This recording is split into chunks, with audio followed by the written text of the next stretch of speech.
الرحيم. الحمد لله رب العالمين، والصلاة والسلام على رسوله الكريم وعلى آله وأصحابه أجمعين.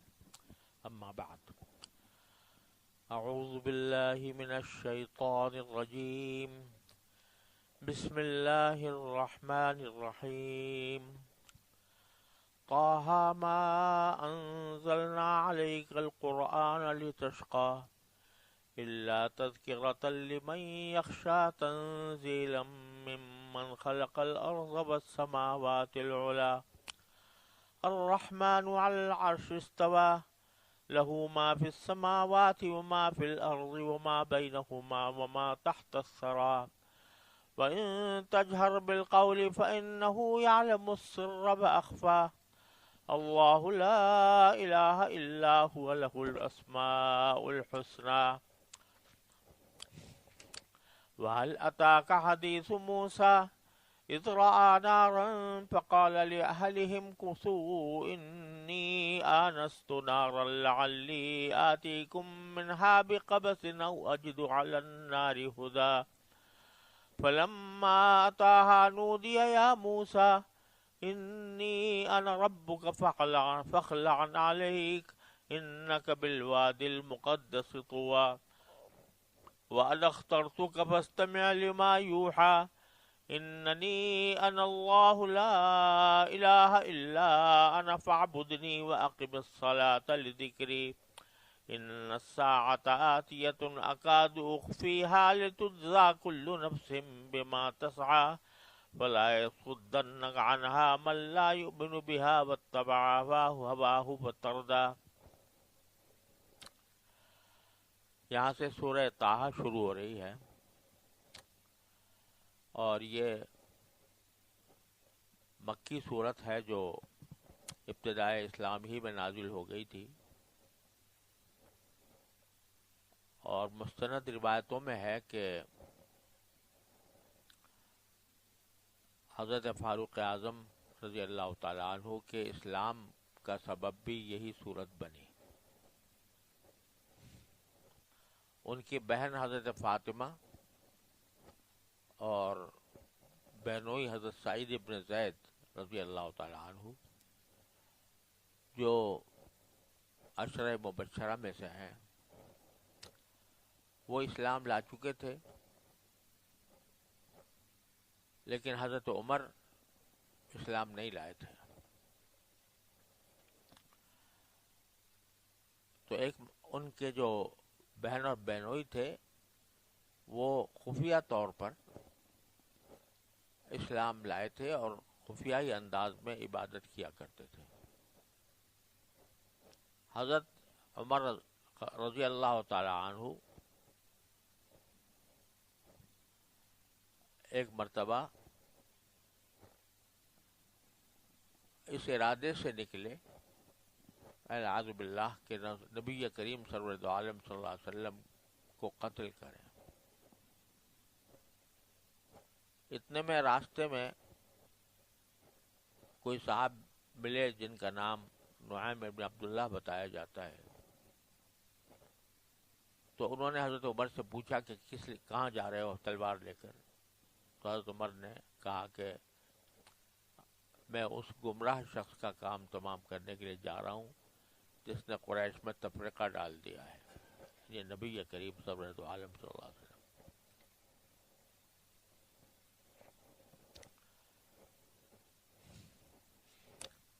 تو اس پر انہوں نے کہا کہ تم وہاں کہاں جا رہے ہو؟ تمہارے گھر کے اندر تمہارے بہن اور بہنوئی جو ہیں وہ مسلمان ہو چکے ہیں۔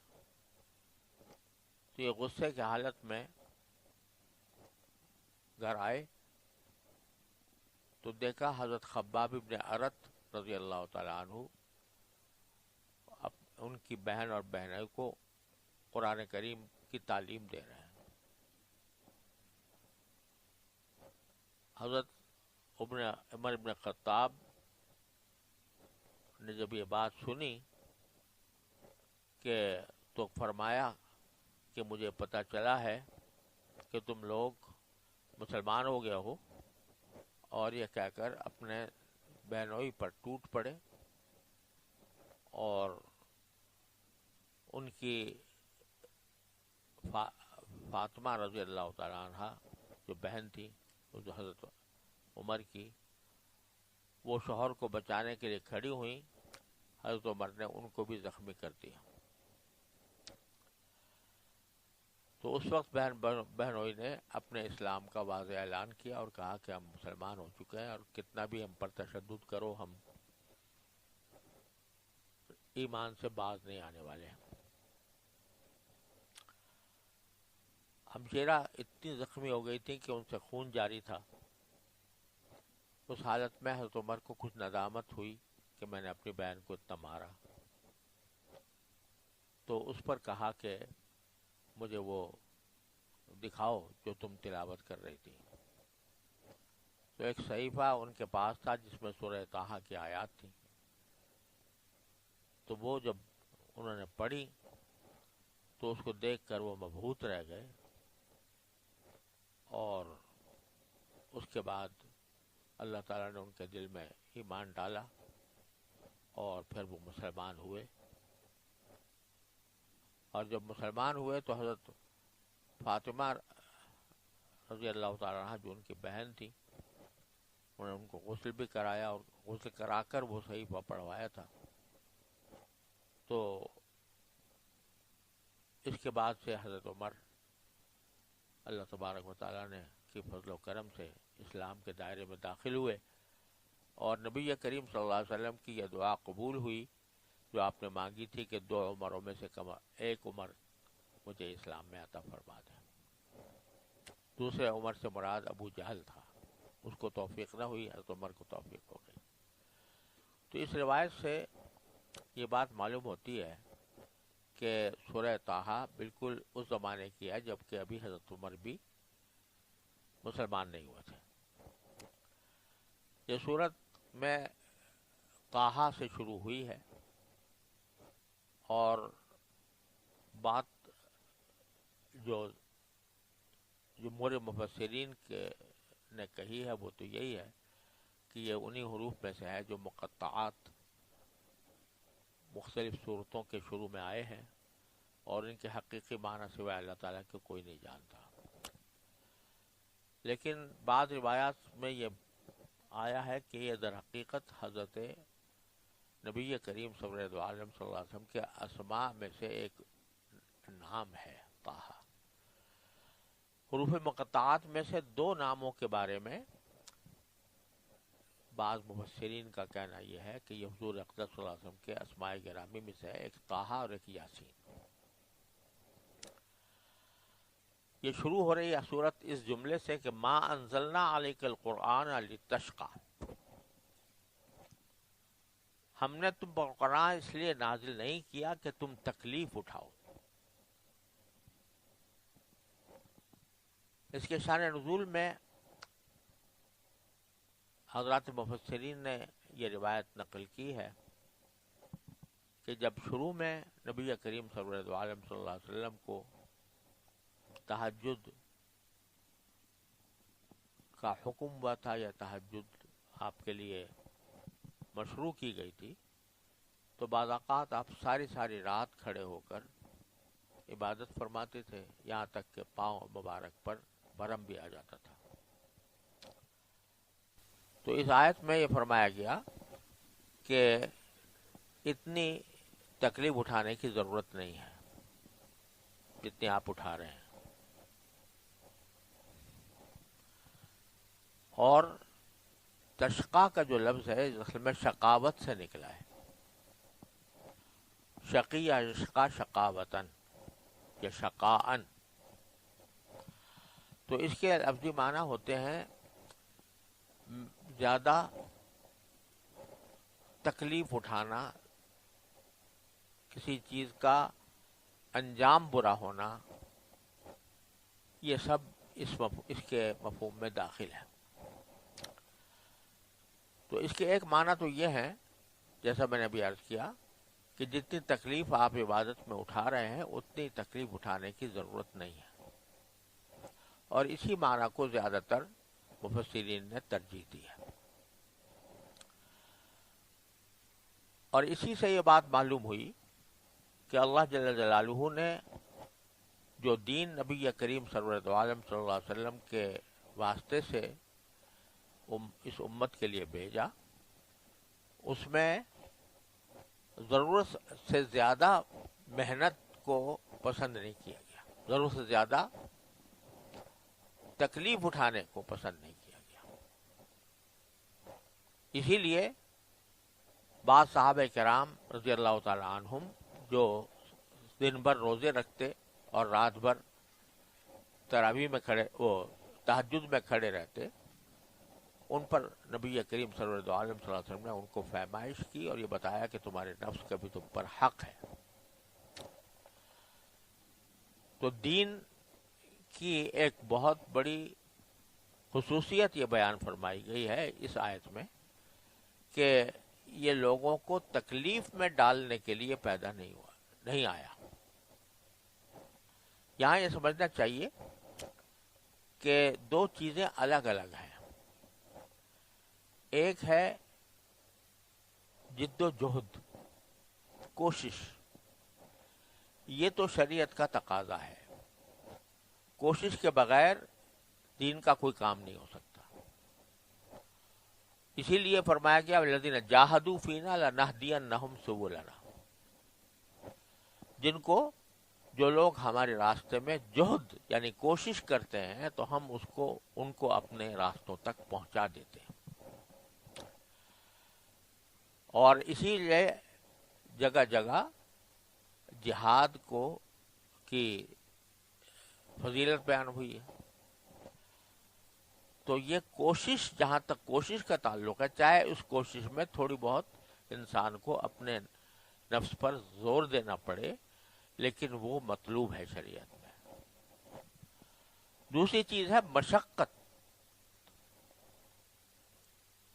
اور تکلیف، جو معمولی تکلیف نہ ہو بلکہ بڑی تکلیف ہو، اس کا شریعت نے اس کا ہمیں مکلف نہیں کیا۔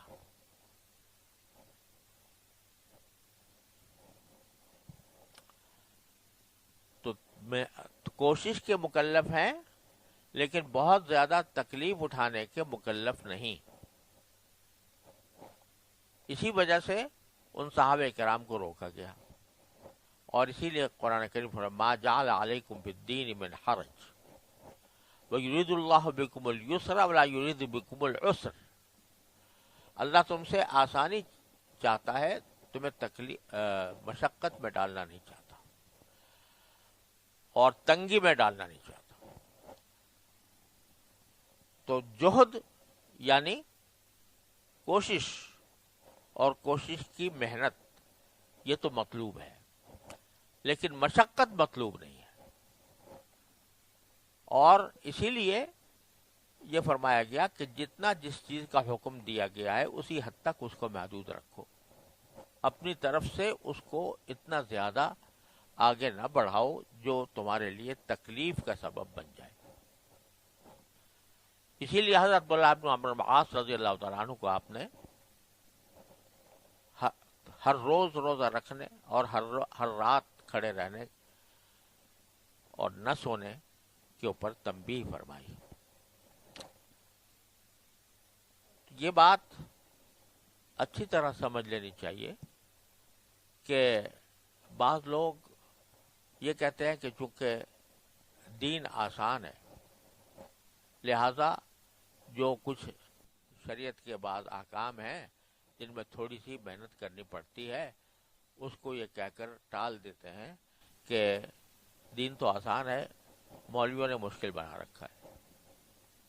یہ ایک عام جملہ ہے جو زبان زد ہے لوگوں کا کہ مولویوں نے مشکل بنا دیا، دین تو آسان ہے۔ قرآن کہتا ہے ما جعل علیکم فی الدین من حرج، اور رسول کریم صلی اللہ علیہ وسلم فرمایا الدین یسر۔ تو خوب سمجھ لیجئے کہ یسر ہونے اور حرج نہ ہونے کا مطلب یہ ہے کہ ایسی کوئی مشقت نہیں ڈالی گئی جو انسان کی استطاعت سے باہر ہو۔ ایک ہوتی ہے قدرت اور ایک ہوتی ہے استطاعت. تو قدرت تو کسی ایسی چیز کی بھی ہو سکتی ہے جس میں انتہائی مشقت ہو. بہت سے غیر مسلم اللہ کو راضی کرنے کی نیت سے ایسی تکلیفیں اٹھاتے ہیں کہ سانس بند کر کے بیٹھ گئے گھنٹوں اس کی مشق کر رہے ہیں. تو وہ قدرت میں تو ہے لیکن استطاعت میں انسان کی نہیں ہے. تو جو چیز استطاعت میں نہ ہو وہ دین کا حصہ نہیں. لیکن اس کا یہ مطلب بھی نہیں کہ دین کے کسی عمل کرنے میں کوئی محنت نہیں اٹھانی پڑے گی, کوئی کوشش نہیں کرنی پڑے گی. تو کوشش تو مطلوب ہے لیکن مشقت مطلوب نہیں, ایسی تنگی مطلوب نہیں. تو قرآن نے شروع ہی فرما دیا کہ ہم نے قرآن آپ پر اس لیے نازل نہیں کیا کہ آپ مشقت میں پڑھیں. الا تذکرۃ لمن یخشی, البتہ یہ قرآن نصیحت کے طور پر نازل ہوا ہے اس کے لیے جس کے دل میں ڈر ہو.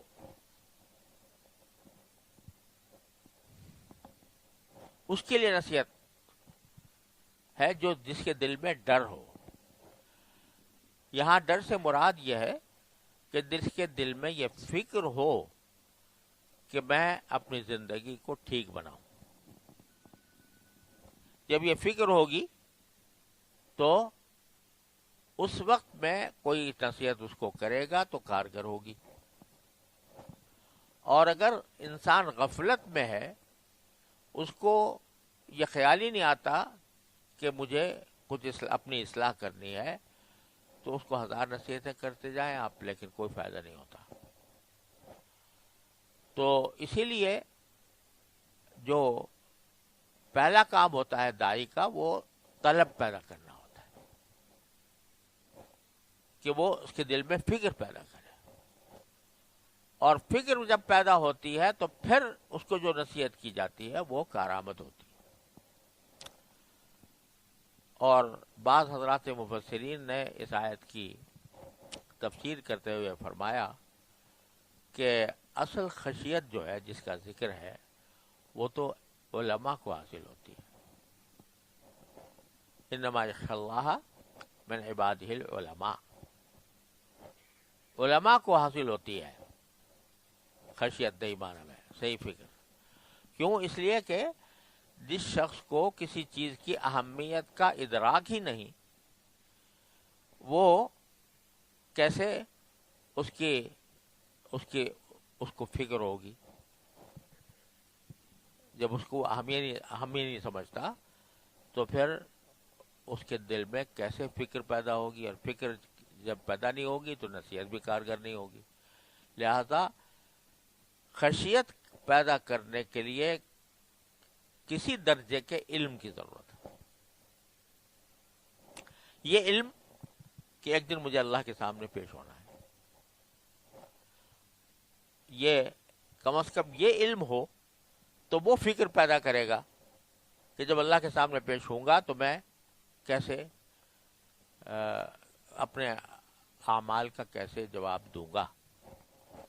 جب یہ فکر پیدا ہو جاتی ہے تو پھر انسان اپنی اصلاح کی طرف متوجہ ہوتا ہے, اور اس صورت میں نصیحت کرنے والے کی نصیحت بھی کارگر ہوتی ہے.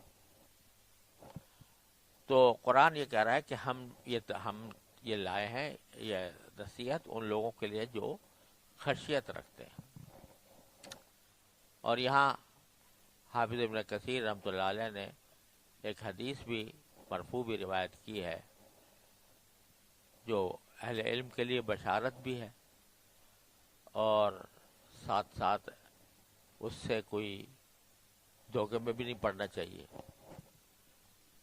وہ حدیث حضرت حافظ ابن کثیر رحمۃ اللہ علیہ نے یہ روایت کی ہے کہ اللہ تعالیٰ قیامت کے دن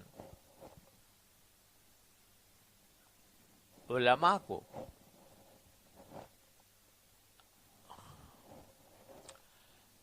جب بلائیں گے تو علماء سے یہ ان کو فیصلے کے وقت فرمائیں گے کہ میں نے تمہیں علم اور حکمت اس لیے نہیں دیا تھا کہ تمہاری مغفرت نہ کروں، میں نے تمہیں علم اور حکمت اسی لیے دیا تھا کہ تمہاری مغفرت کرنا مجھے مطلوب تھا. یہ فرمایا اس حدیث میں. حافظ ابن کثیر نے اس کو روایت کو جید قرار دیا. لیکن ظاہر ہے کہ اس سے مراد وہ علماء ہیں کہ جن کی طرف لمن یخشا کا اشارہ کیا گیا ہے، کہ علم ان کے دل میں خشیت پیدا کر چکا ہو، تب تو وہ اس حدیث کے مصداق ہوں گے، کیونکہ لمن یخشا فرما رہے ہیں یہاں پر. تو اور اس یہ خشیت علم سے اگر پیدا نہ ہوئی تو وہ علم بیکار ہے، وہ عالم ہی نہیں ہے. انما یخشی اللہ من عباد العلماء اس بات کی دلیل ہے. تو عالم وہ ہے جس کے دل میں خشیت ہو، اسی کی فضیلت بیان ہوئی ہے اور اسی کے لیے نصیحت کارگر ہوتی ہے. اللہ تعالیٰ ہمیں اس خشیت والوں میں داخل فرما دے اپنے رحمت سے. آگے فرمایا تنزیلا ممن خلق الارض والسماوات العلی. یہ قرآن اس ذات کی طرف سے تھوڑا تھوڑا کر کے نازل کیا جا رہا ہے جس نے زمین اور اونچے اونچے آسمان پیدا کیا. اور الرحمن علی العرش استوى، وہ بڑی رحمت والا عرش پر استوا فرمائے ہوئے ہے. اس کی تفصیل پہلے گزر چکی ہے کہ استوا کے لفظی معنی تو بیٹھنے کے ہوتے ہیں. تو لفظی معنی یہ ہوئے کہ عرش پر بیٹھا ہوا ہے. لیکن کس طرح بیٹھا ہوا ہے، بیٹھا ہوا ہونے سے کیا مراد ہے، یہ ان چیزوں میں سے ہے جو متشابہات میں سے ہیں اور ان کا حق، ان کا صحیح علم سوائے اللہ جل جلالہ کے کسی اور کو نہیں. لہذا ان آیات کی مزید تفصیل میں پڑھنا یہ ہم جیسے لوگوں کا کام نہیں ہے. جمہور امت کا مسلک یہ ہے کہ ان کو اس کے معنی کو اللہ تعالیٰ کے سپرد کیا جائے اور اس کے اوپر زیادہ قیل و قال نہ کی جائے. افسوس ہے کہ بعض ابنائے زمانہ وہ اسی مسئلے کو دین و ایمان کا بنیادی مسئلہ سمجھ بیٹھے ہوئے اور اس کے اوپر بحثیں اور مجادلے اور مناظرے کرتے ہیں اور اس کے نتیجے میں مسلمانوں میں تفرقہ ڈالتے ہیں. ایسی جگہوں پر جہاں مسلمان نفس نماز، روزے اور نکاح طلاق کے بنیادی مسائل سے واقف نہیں، وہاں استواء العرش کا مسئلہ چھیڑ دیتے ہیں. تو یہ نادانی کی بات ہے اور دین کی فہم سے دور بات ہے کہ اس بحث میں پڑ جائے جس کی کوئی کا سوال ہم سے آخرت میں نہیں ہوگا، نہ قبر میں، نہ حشر میں، نہ نشر میں، کہ الرحمن العرش استویٰ کا مطلب بتاؤ. لہذا اس کی بحث میں وقت صرف کرنا یہ بڑی نادانی ہے. لہو ما فی السماوات وما فی الارض وما بینہما ما تحت الثری. آسمانوں اور زمین میں جو کچھ ہے اور ان کے درمیان جو کچھ ہے وہ سب بھی اسی کی ملکیت ہے، اور زمین کی تہوں کے نیچے جو کچھ ہے وہ بھی. وما تحت الثری، سرا اصل میں گیلی مٹی کو کہتے ہیں، لیکن محاورے میں پوری زمین کو، زمین کے اندر جو کچھ یعنی وہ چیزیں جو نظر نہیں آتی اس کو ما تحت الثری کہتے ہیں. تو قرآن نے یہ فرمایا کہ وہ نہ صرف یہ کہ زمین و آسمان کے درمیان پائی جانے والی چیزوں کا علم رکھتا ہے بلکہ تحت الثری کا علم بھی رکھتا ہے. اور آج سائنس بہت ترقی کر چکی اور اس نے بہت سی نئی چیزیں دریافت کی، لیکن زمین کے نیچے یہ بات ماہر ارضیات کہتے ہیں کہ 8 میل کے بعد آگے کچھ ایسا غلاف حجری ہے کہ اس کو ہم توڑ نہیں سکتے، ورنہ اس سے چاہتے تھے کہ وہ زمین کو برما کر ایک راستہ نکال دیں، تو لیکن یعنی اوپر سے نیچے یہاں سے سیدھے امریکہ پہنچ جائیں سر اس کے ذریعے مثلا، تو لیکن وہ کر نہیں پائے اس لیے کہ راستے میں غلاف حجری ہے وہ اس کو کوئی توڑنے کے ابھی تک قابل نہیں ہوا۔ اب اس غلاف حجری میں کیا ہے اور اس میں بھی کچھ مخلوقات ہیں یا نہیں ہیں یا صرف جمادات ہیں، اس کا علم سوائے اللہ تعالیٰ کے کسی کو نہیں۔ لہو ما فی السماوات ما فی الارض وما بینہما وما تحت الثری۔ اور وَإِن تَجْهَرْ بِالْقَوْلِ فَإِنَّهُ يَعْلَمُ السِّرَّ وَأَخْفَى، اور اگر تم کوئی بات بلند آواز سے کہو یا آہستہ، یعنی بیچ میں یہ محذوف ہے، بلند آواز سے کہو یا آہستہ کہو تو تم کو چپکے سے کہی ہوئی باتوں کو بلکہ اور زیادہ چھپی ہوئی باتوں کو بھی جانتا ہے۔ 2 چیزیں بیان فرمائی، سر اور اخفا۔ سر کے لفظی معنی ہے چھپی ہوئی بات، اور اخفا کے معنی جو بہت زیادہ چھپی ہوئی ہو اس کو اخفا کہتے ہیں۔ تو مفسرین، حضرات مفسرین فرماتے ہیں کہ جو چیز آپ کے اس وقت انسان کے دل میں اس وقت جو خیالات آ رہے ہیں وہ سر ہیں، اور جو خیالات ابھی آئے نہیں آئندہ آئیں گے وہ اخفا ہے۔ تو اللہ جل جلالہ کا علم ان سب کو محیط ہے، وہ جانتا ہے کہ اس وقت کیا سوچ رہے ہو تم اور آئندہ کیا سوچو گے۔ تو اخفا وہ چیز ہوئی جو چھپی ہوئی چیز سے بھی زیادہ چھپی ہوئی ہو۔ تو اب یہاں جو آدمی آج وقت سوچ رہا ہے وہ بھی اس میں داخل ہے سر کے اندر، اور جو ابھی نہیں سوچا اور آئندہ سوچنے کا احتمال ہے وہ اخفا میں داخل ہے۔ اور حضرات صوفیاء کرام نے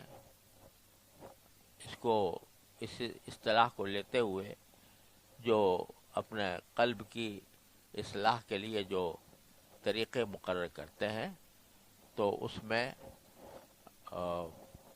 ذکر بعض اوقات جاری ہوتا ہے انسان کی نہ صرف زبان سے بلکہ اعضاء سے۔ اس میں ایک مقام پہنچتا ہے سر کا اور ایک مقام پہنچتا ہے اخفا کا۔ وہ اللہ تبارک و تعالی ہی اس کی حقیقت کو جانتے ہیں، اور حضرات صوفیاء کرام اس حال سے گزرے ہیں، اس لیے انہوں نے یہ 2 اصطلاحیں بھی مقرر کی ہیں، ایک سر اور ایک اخفا۔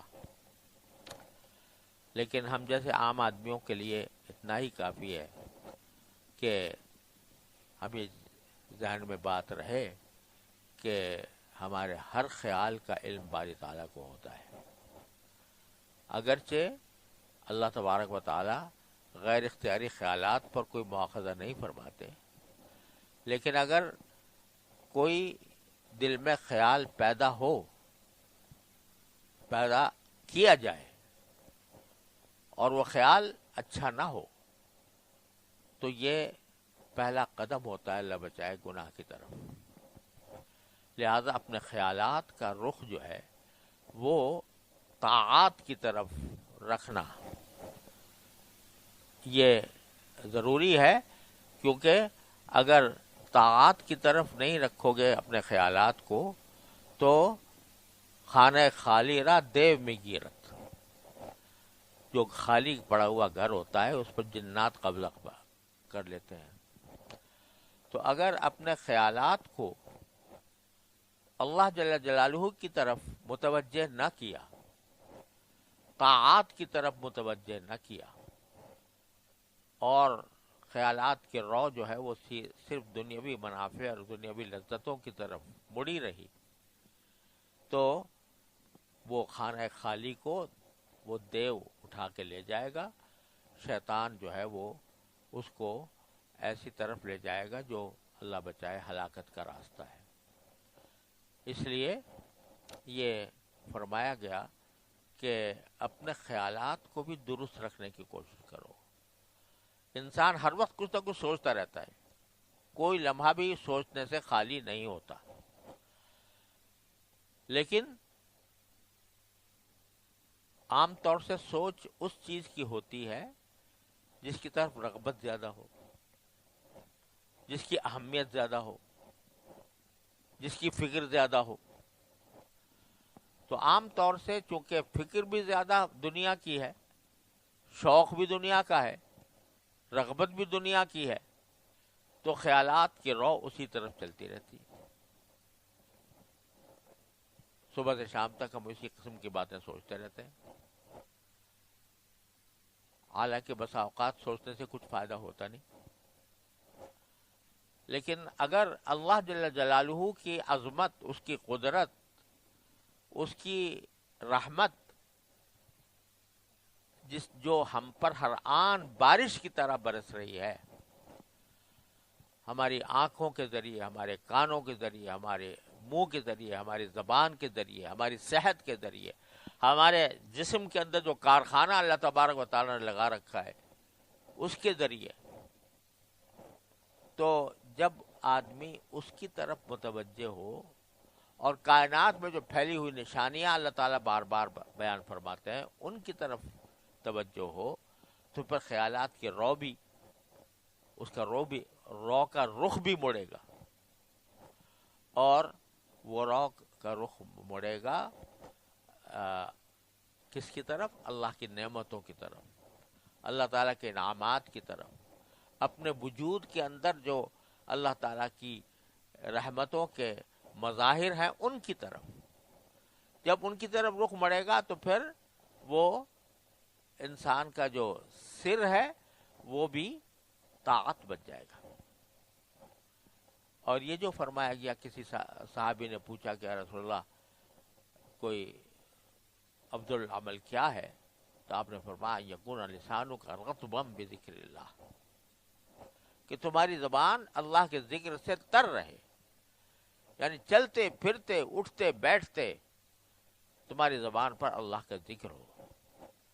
اللہ کا ذکر ہوگا، پہلے زبان میں پر ہوگا، پھر انشاءاللہ دل میں منتقل ہوگا۔ یہ نہ سمجھو کہ زبان کا ذکر بیکار ہے، بلکہ زبان کے ذکر ایک وسیلہ ہے دل کے ذکر کا۔ تو جب زبان تر رہے گی ہر وقت، اور یہ ایسا کام ہے جو کوئی مشکل بھی نہیں، صرف توجہ کی بات ہے، ورنہ مشکل کوئی کام نہیں ہے۔ بھائی چل رہے ہو، تمہارے چلنے میں کوئی رکاوٹ نہیں ہے، تم کہیں اپنے کسی کام میں مشغول ہو خاموشی کے ساتھ، تو وہ تمہارے کام میں مخل نہیں ہے۔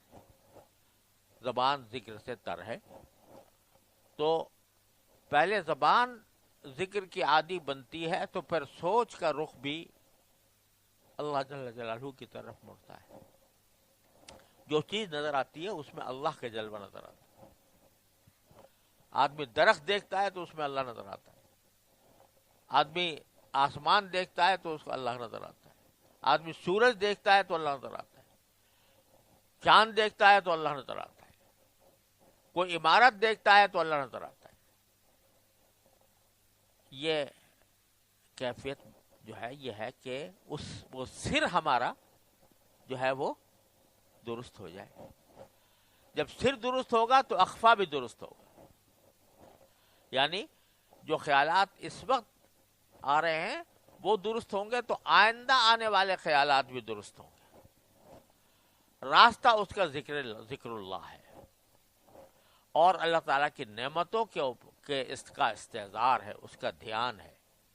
کیا کیا نعمتیں مجھے اللہ نے دے رکھی ہیں اپنی ذات کے اندر, میرے ماحول کے اندر, کائنات کے اندر, کیا کیا نعمتیں اللہ تبارک و تعالیٰ عطا فرمائی ہوئی ہیں. جب دھیان اس طرف پڑ جاتا ہے تو پھر سوچ کا رخ بھی بدل جاتا ہے, شوق کا اور امنگ کا رخ بھی بدل جاتا ہے.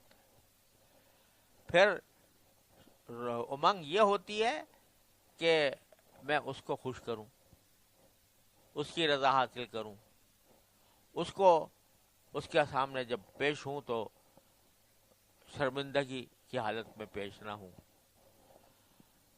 یہ فکر اور یہ سوچ انسان کے دل کے اوپر طاری رہتی ہے. اب ایک شخص ہے کہ جو تجارت کر رہا ہے مثلا, اور تجارت ہی کو اپنا کوششوں کا محور بنایا ہوا ہے, تو اس کی سوچ اسی طرف ہوگی کیسے میں فلاں چیز بیچوں, کیسے فلاں کے پاس جاؤں, کیسے اس کے اپنے تجارت کو ترقی دوں. دن رات یہی سوچے گا. اس ایک حد تک سوچنے میں بھی کوئی حرج نہیں ہے اس کے, لیکن جس کی فکر یہ ہو کہ مجھے وہاں پہنچنا ہے, اللہ کے سامنے کھڑا ہونا ہے, اما من خاف مقام ربہ ونہی النفس عن الہوی, تو اس کی سوچ یہ ہوگی کہ میں کیا کر رہا ہوں. اس کی سوچ اللہ کے ذکر کی ہوگی, اللہ کی رحمت کی ہوگی, اس کی نعمتوں کے اوپر شکر کی ہوگی, اس سے اپنے حاجات مانگنے کی ہوگی, اور اپنے طرز عمل کو اس کی رضا کے مطابق ڈھالنے کی ہوگی. تو یہ جو فرما دیا قرآن نے کہ یعلم السر و اخفا, اللہ تعالیٰ تمہارے سر کو بھی جانتا ہے اور اخفا کو بھی جانتا ہے. تو سبق ہمیں دیا جا رہا ہے کہ اللہ تعالیٰ تمہارے سر اور اخفا دونوں کو جانتا ہے. اس کو ٹھیک کرو, اس کا رخ درست کرو, اس کو اپنی زندگی کا محور اس کو بناؤ, اللہ کے ذکر کو بناؤ, اللہ کے سامنے پیش ہونے کے احساس کو بناؤ. یعلم السر و اخفا.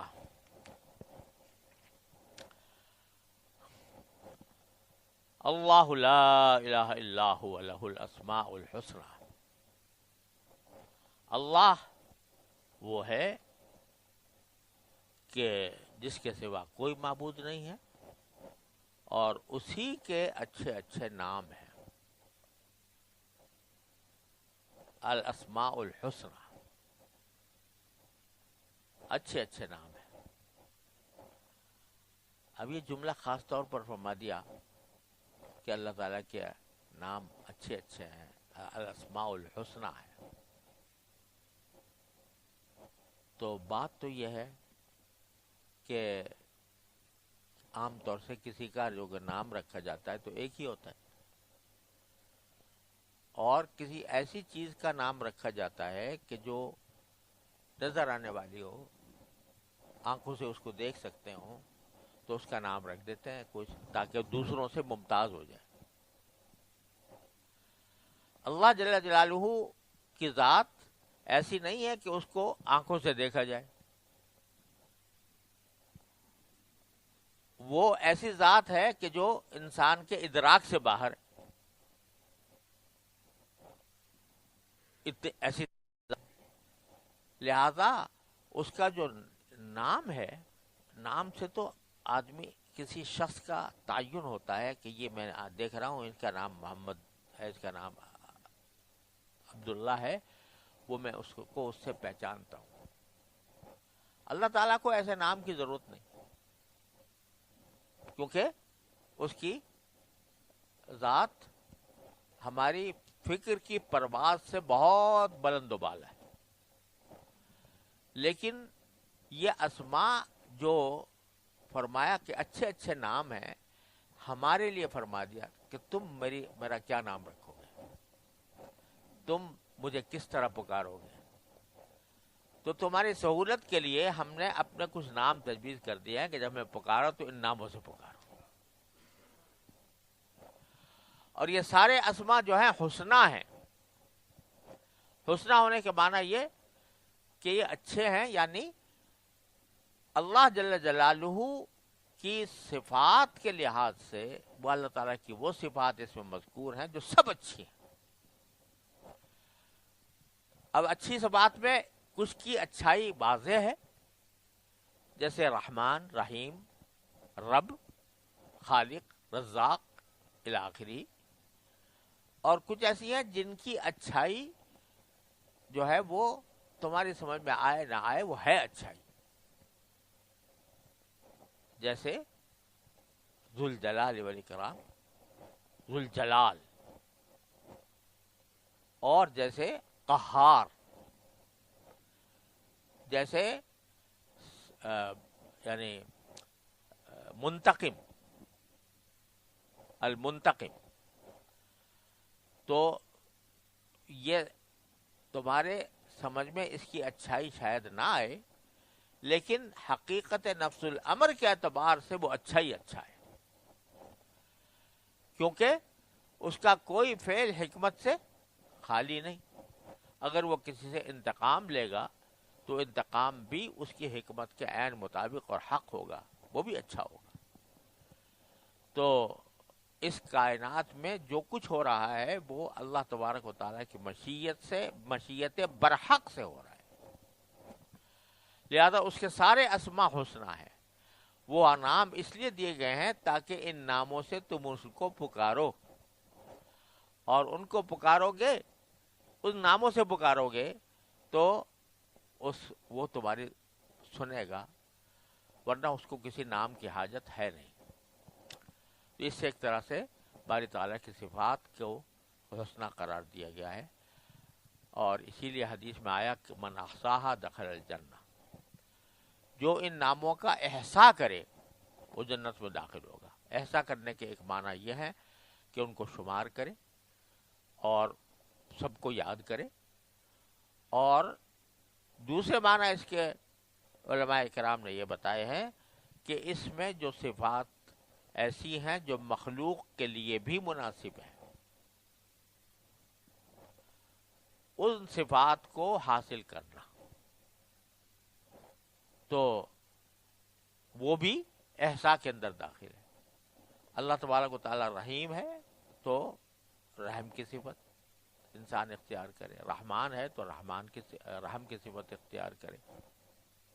ارحموا من فی الارض یرحمکم من فی السماء. تو تخلقوا باخلاق اللہ، یہ فرمایا گیا کہ اللہ کے اخلاق سے اپنے آپ کو آراستہ کرو. تو یہ اسماء حسنہ اس لیے بھی ہیں کہ ان کے اوپر غور کرو، ان کو پڑھو، ان کا پڑھنا بھی باعث اجر و ثواب، ان کے ذریعے مانگنا بھی باعث اجر و ثواب، اور اس میں جو صفات ہیں ان میں جو مخلوق کے لائق ہیں ان صفات کو حاصل کرنا بھی باعث اجر و ثواب. تو یہ بات جو فرمائی گئی کہ لہ الاسماء الحسنی، یہ ہمارے فائدے کے لیے بتا دیا گیا کہ ہمیں کسی نام کی حاجت تو ہے نہیں، لیکن تمہارے آسانی کے لیے ہم نے بہت سارے نام رکھ دیے ہیں، سب اچھے اچھے نام ہیں، ان کے ذریعے ہمیں پکارا کرو. وصلی اللہ تعالی علی خیر خلقہ.